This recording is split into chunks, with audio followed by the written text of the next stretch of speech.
Noodles, burger, pizza ఇవి తినడం వల్ల అసలు సమస్య ఏంటి, ఎలా వస్తుంది తెలుసా? మంచిది కాదని అయితే జనరల్గా చెప్తూ ఉంటారు, కానీ తినడం అయితే మానం. అసలు సమస్య ఎక్కడుంది చూద్దామా? మరి మన ఆయుర్వేదం ప్రకారం ఏమంటున్నారో. కడుపు నింపడానికి కాదు ఆహారం, మనకు అగ్నిని ఉత్తేజపరిచేలా ఉండాలి, శరీరానికి మంచి పోషణ ఇవ్వాలి. జంక్ ఫుడ్ ఎక్కువగా తింటే అది మనకు వస్తుందా? ప్రాసెస్డ్గా ఉంటుంది, నూనె, మైదా, కెమికల్స్ ఎక్కువగా ఉంటాయి. ఇవి తిన్నామనుకోండి జీర్ణక్రియ స్లో అయిపోతుంది, ఎనర్జీ అస్సలు ఉండదనే చెప్పాలి.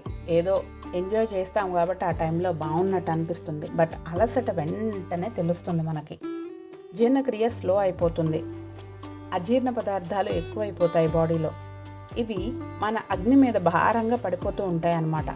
దానికి తోడు రెగ్యులర్గా తిన్నారనుకోండి జీర్ణక్రియ స్లో అయిపోతుంది, ఎక్కడికక్కడ రాళ్ళు పడినట్టు అలా అడ్డం పడిపోతూ ఉంటాయి అన్నమాట. అజీర్ణ పదార్థాలన్నీ ఎక్కువైపోయాయి అనుకోండి, డైజెషన్ అవ్వడానికి దారి లేదనుకోండి, అప్పుడు జీర్ణక్రియ సరిగ్గా సక్రమంగా పనిచేస్తుందా? దాని ద్వారా ఏమవుతుంది, లాస్ట్కి మొత్తం బాడీ, శరీరం మొత్తం అలసటలోకి వచ్చేస్తుంది, కదలలేని పరిస్థితి అయిపోతుందన్నమాట. ఇది చెప్పడానికి కాదు, డేంజరస్ కండిషన్లో శరీరం అనేది తయారైపోతుంది.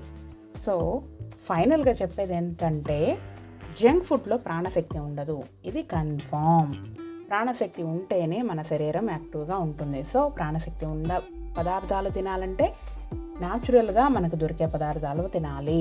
అందుకే తిన్న వెంటనే టేస్ట్ బాగుంటుంది కానీ శరీరానికి లాభం ఉండదు అనే ఒక్క విషయాన్ని మనం మైండ్లో పెట్టుకొని ఆ టేస్ట్ కోసం కొంచెం ఎంజాయ్ చేసి వదిలేస్తే శరీరం కూడా కొంచెం ఇబ్బంది పడిన తర్వాత సెట్ రైట్ చేసుకుంటుంది.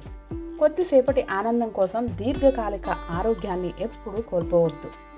మన ఇంటి ఆహారం సింపుల్ అయినా కూడా అది సరైన ఇంధనంగా పనిచేస్తుంది మన శరీరానికి. రుచి కోసం తినే ఆహారం ఆరోగ్యాన్ని నెమ్మదిగా దెబ్బతీస్తుంది. సో మన పెద్దలు చెప్పినట్టు నోటికి రుచినిచ్చేది కడుపుకి చెడు చేస్తుందంట. సో జంక్ని తగ్గించండి, బాడీ తేడాని అబ్జర్వ్ చేస్తూ ఆనందంగా యాక్టివ్గా ఉండడానికి ట్రై చేయండి. ఇలాంటి నిజమైన హెల్త్ టిప్స్ కోసం ఫాలో అవ్వండి మన ఛానల్ని. అలాగే ఐ సపోర్ట్ ఆయుర్వేద అని కామెంట్ చేయండి.